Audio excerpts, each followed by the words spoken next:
Mr. Walsh. I have a few things on my agenda. The first one, which is over here, is the competency. I've now received a report from Bridgewater State Hospital, a comprehensive report from Dr. Ryan. And in that report, Dr. Ryan concludes that the defendant is competent and ready to stand trial. And with that finding, which I accept, I had a brief conversation with the side of the bench. What's the defense's position? I just want it on the record, on the public record, with regard to the defendant's competency. Two things here. One, we're not contesting the competency finding. Two, we've had conferences with Dr. Holmes. We had one last night. What he asked us to do, is he is concerned that changing the right to the jail may have an adverse effect on Mr. Walsh. He wants us to advise us, ask us to come to court concerned about that. He said that's not his lane. But we do. We want to let the court know that we have those concerns, and we'll bring it to the court's attention as soon as we think they might be posing a problem. And we'll also inform the jail to get everything back. But other than that, we're not contesting. All right. As with any case, and any time, in my experience, the defendant goes to Bridgewater and then is returned to the facility, there's always a transition period. He's been there for 40 days now and has gotten, as I understand, into a routine. And that routine is going to be changed as he moves back to the House of Correction. So understandably, there will be some transition period, and alerting the facility knows this. They deal with this quite regularly. But I understand your intent to alert me to it, and we'll have some time here, I believe, between the time that we're picking a jury in this case and the time. I'm not suggesting that you're not working at that time, but the defendant's role in that is significantly different than it is when we're actually actively engaged in the trial. So hopefully that'll give him a nice time to settle back into the House of Correction. But obviously, if at any point you become concerned about that, I know you won't hesitate to raise it with me. All right. So,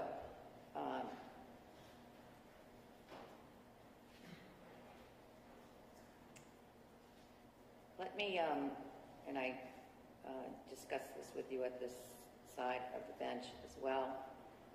I received some edits from the defense to the questionnaire, which I will incorporate into the next version of the draft questionnaire.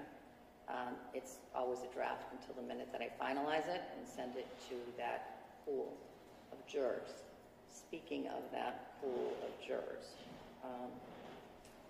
somewhere on my desk, I have the updated numbers.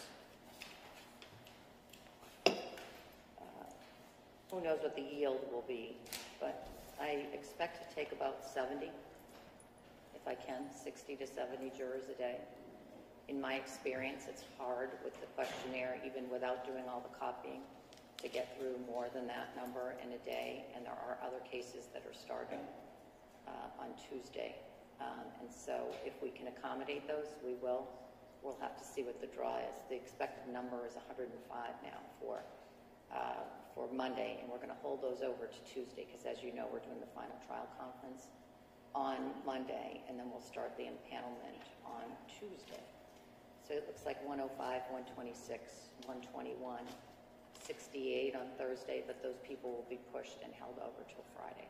So we'll have a full group of some number of people to work with in getting a jury next week. And then jurors are here also on Monday and Tuesday of the following week. And I think we're the only game in town. That is, I don't think anybody else is paneling on Monday and Tuesday.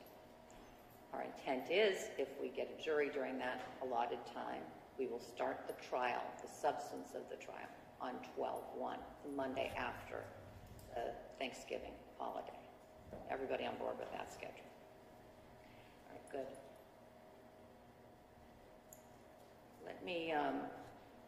next address, and then once I do this, I'll certainly turn it over to you. We're going to have our formal, really today's purpose was to address the competency. But to the extent that I could pick off issues that aren't technically motions in limine, but other important motions to the parties, I focused on those today. And I am prepared now to make a ruling on the change of venue paper. That's paper number 219, and I'm going to read that into the record now.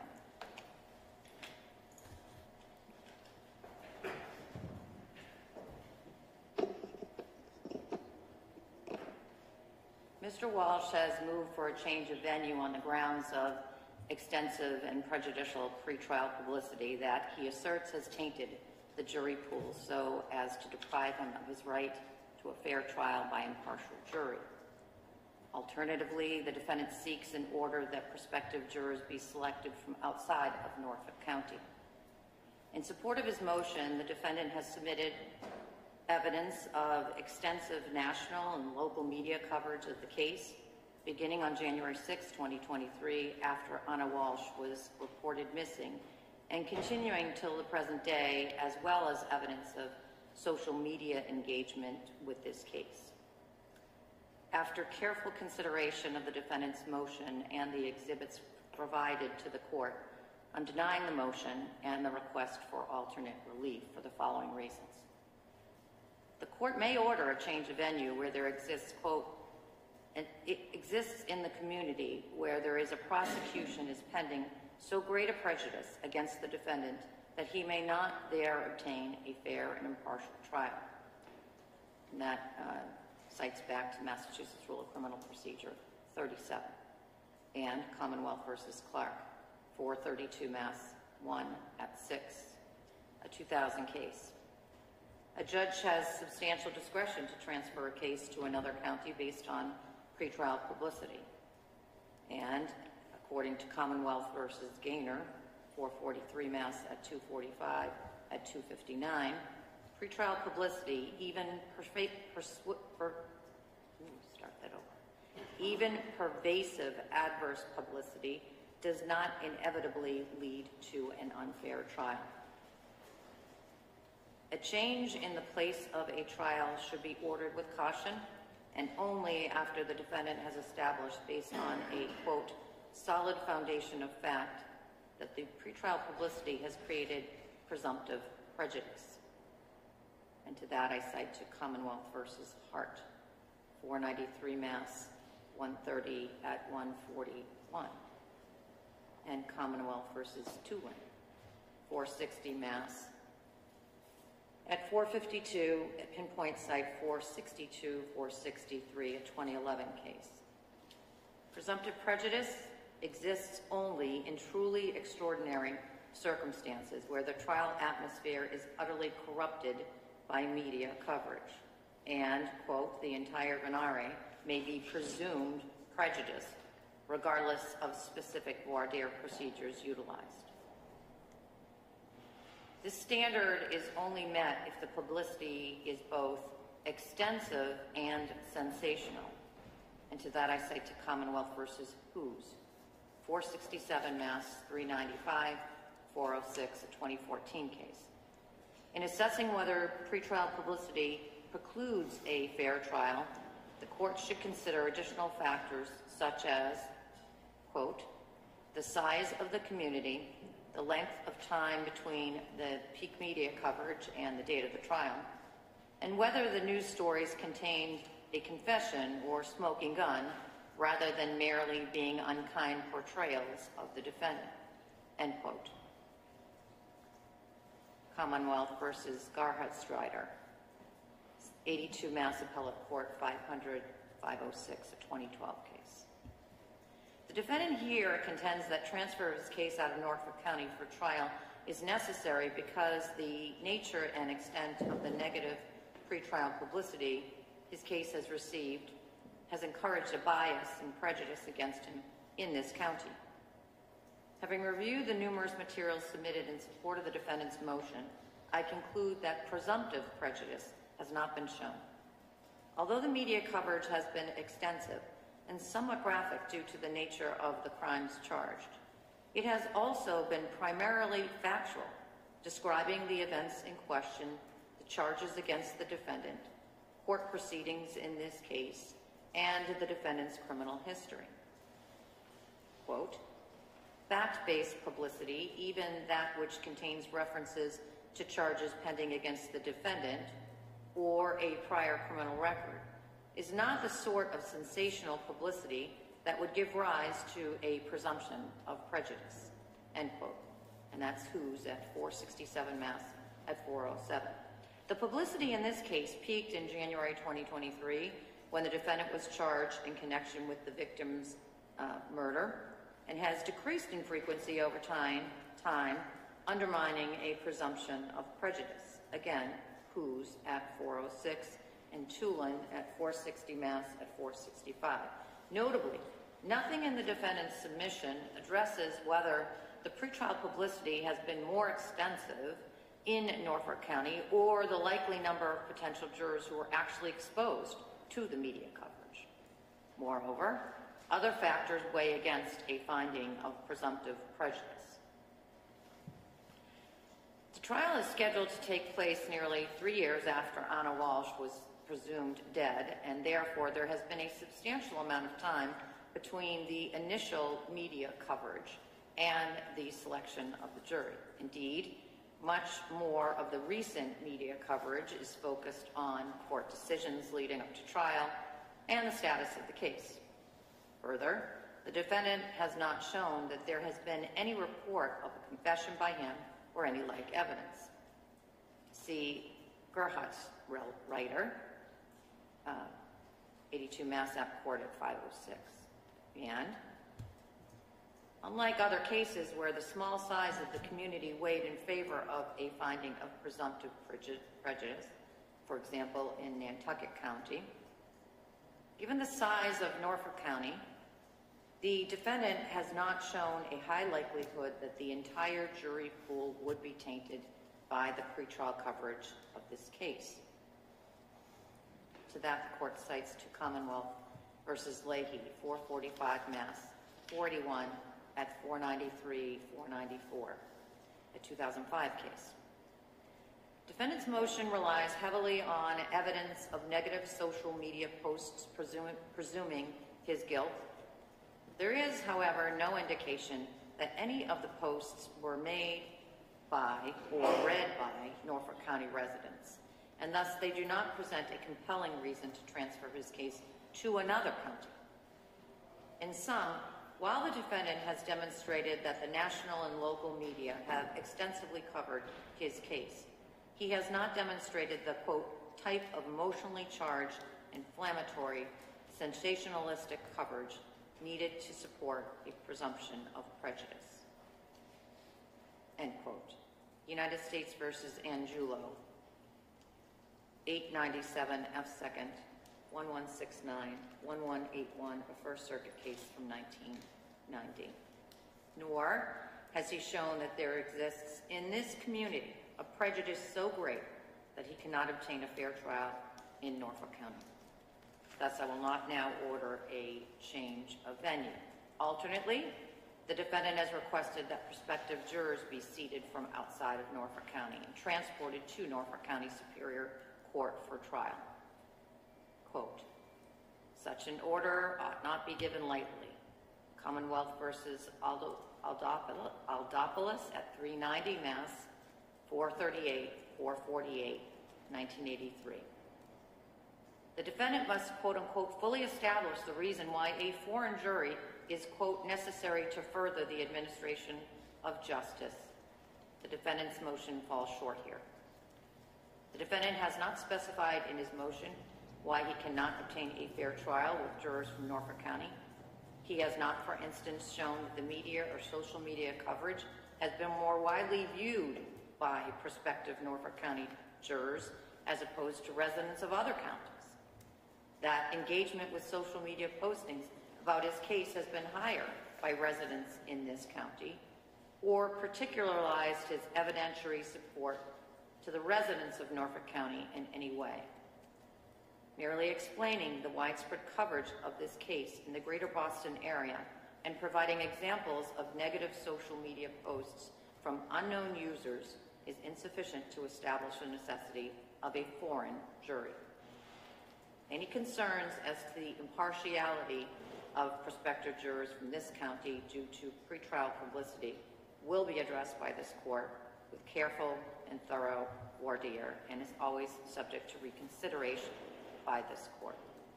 Accordingly, the defendant's motion for a change of venue or alternate relief is denied without prejudice.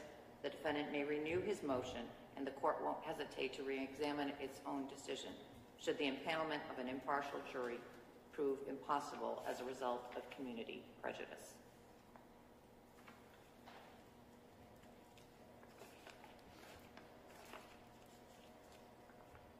So there's one other matter that I want to address with the lawyers, and that will take place at the side of the bench. But before I do that, are there other matters that it's important for the parties to raise today, recognizing that we are going to have the final trial conference on Monday? Bless you. One quick one, Your Honor, was I know that Mr. Tipton had a hearing on 12/9. I didn't know if the court was going to break for that at 2 o'clock. Oh, I was going to ask this side when I talk about that briefly. all right. Anything else? No, that's it. All right. Anything from the defense other than what we're going to discuss at the side of the bench? No, and the only other thing is I just want the record to reflect that we object to the court's ruling. Certainly will. I understand. All right. I'll see you at the side of the bench.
Monday. If there's anything you need between now and then, you get it to Madam Clerk. Otherwise, I look forward to seeing you at that time. Thank you very much. Monday, November 17th at 9 a.m. Thank you.